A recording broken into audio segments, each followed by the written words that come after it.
Today I'm going to talk about my first designer purse, my Dior 30 Montaigne.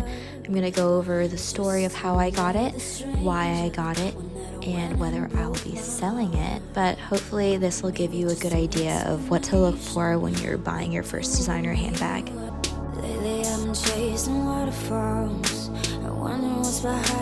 So I bought this purse in COVID 2020. And it was a very difficult year for me, as for everyone. It was my first year of nursing and I was still in training when COVID hit. I was tasked to be on the COVID floor and it was really tough on me. Plus, I was not able to see my boyfriend, now husband, since we were long distance for about 8 months. 2020 was probably one of the worst years as an adult, but eventually it became one of the best.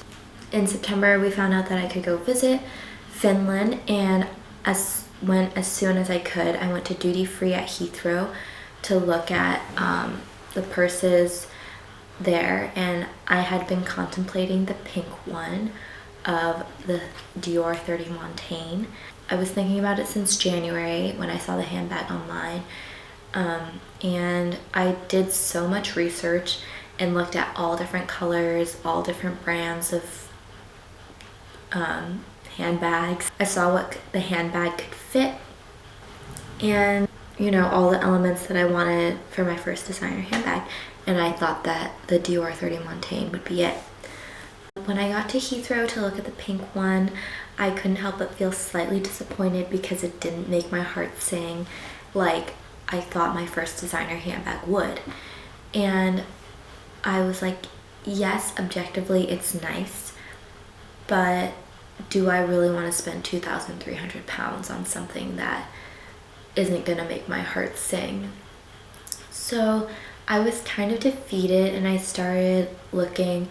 I saw the camel one and that looked nice. It looked better than the pink one in my opinion. And then I just kept looking around the store, seeing if there was anything else that I would want. And then I came across the red one. And my jaw dropped when I saw this the first time. I couldn't believe that I had fallen for a red bag. It felt really irrational. I tried it on and it looked so great on. I thought about it and I realized that I had a little red bag that I would always wear out because it was always a little pop of color for my outfits. I thought it was spontaneous, but I had a week to think about it. I eloped with my now husband and then I went back to Heathrow. I tried on the red bag again and I tried on the camel and thought about how the colors would age. I could imagine that the red turning into like a deeper shade of red and the camel also kind of turning yellowish, maybe a little darker, but this is like a varnish, so I didn't really expect that. And I also tried on the pink, but like the salesperson said, it just wouldn't mature with me as I got older. And it's kind of younger person bag. So I made my decision and I went with the red one. And now I have a beautiful red Dior 30 Montaigne bag. Whether it was eloping with my husband or buying this handbag, my luck started to change. Glad, 'cause you take my emotions and wear them down. When considering a bag, especially for my first designer handbag, what I wanted was a classic, simple, and timeless bag. I thought about Hermès, Chanel, Louis Vuitton, and then eventually Dior. Louis Vuitton Pochette Métis was actually why I wanted to get a handbag in the first place. It had a handle and it seemed to fit a lot of things. I wanted it in empreinte leather that was pink for something more subtle compared to the canvas print. I wasn't so attached to the idea of the Pochette Métis, so I would watch YouTubers' handbag collections to see what they had in their closet, just to get a sense of what was out there and what their favorite bags were. I narrowed it down to other pink bags, and then I found this Dior 30 Montaigne that YouTube influencers were talking about. It was a pretty popular bag, I think, in 2020.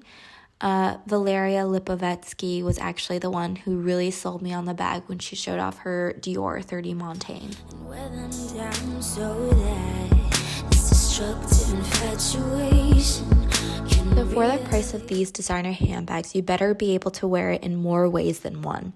This is what really sold me on the Dior 30 Montaigne bag compared to the Pochette Métis.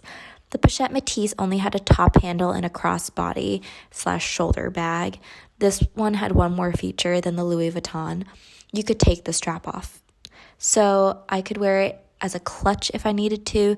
It would serve as an evening bag in a pinch, even though I wasn't going to any balls soon. I knew that this is what I wanted. And I know that Chanel can do the strap changing thing where you can change it into a shoulder bag and the strap and the crossbody, but I think it wouldn't be as comfortable as a leather strap, and I think I was partially correct on that, but sometimes the shoulder bag does fall off, and that's one thing I would say compared to a Chanel, that it falls off more easily, but it's also easy to switch it into a crossbody bag when doing more activities, so it's not a problem. I think that this is also versatile in the way where I can wear it with so many outfits. Personally, for my wardrobe, I like to wear all shades of blue, brown, white, green, gray, black, beige, pink, etc. I have a diverse palette when it comes to color. With a white shirt, blue jeans, this bag will add a pop of color that I'm going for. And I don't wear a lot of red shirts or red pants, so it helps. It's what's missing in my wardrobe. If you're wearing like a monotone brown outfit or like a monotone color, this red will be a pop of color that you'll need. This is how I like to personally dress, so that's why red worked well for me in my closet. I also think that red will work in multiple seasons as well. Red goes well in winter, and it can also work well in spring and summer as well. Since I personally don't like wearing black in the summer. I know that's my personal choice, but red would work for me for all seasons. So that's another piece of versatility that I thought about before considering buying this bag.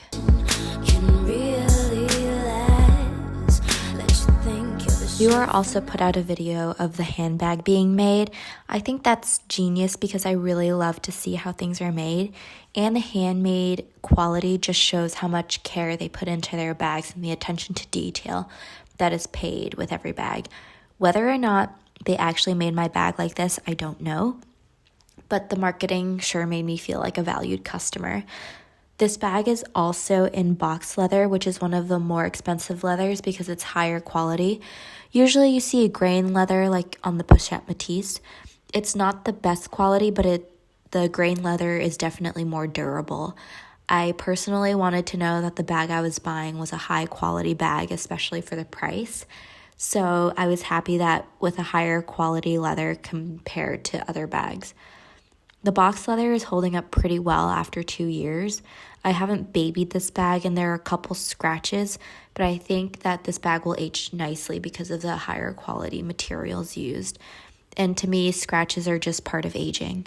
But you'll just be a thing of my past. Tell me what is that? Another big factor when considering like buying your first handbag is selling. Selling is a big factor for a lot of handbag collectors, but I wasn't too focused on this because I wanted to keep this bag forever. Like I said in the beginning of the video, I thought about how the colors would age and what it would look like with scratches and marks. Typically, people don't like to buy things in those conditions. Also, at the time when I bought it, the resale value of this bag wasn't too high. It was actually lower than the retail price. This was also more of a recent release. It's not a classic like the Lady Dior, so it's kind of risky if I were to resell it. But again, since I thought about keeping this forever, it's not a problem to me. I try to talk to you, but I'm having trouble getting through. I've gotten a lot of compliments when I wear this bag out. I think every compliment I've gotten has been when I've been at Saks. People will ask me about it and how I like it, and for all those reasons above, I still love my Dior handbag.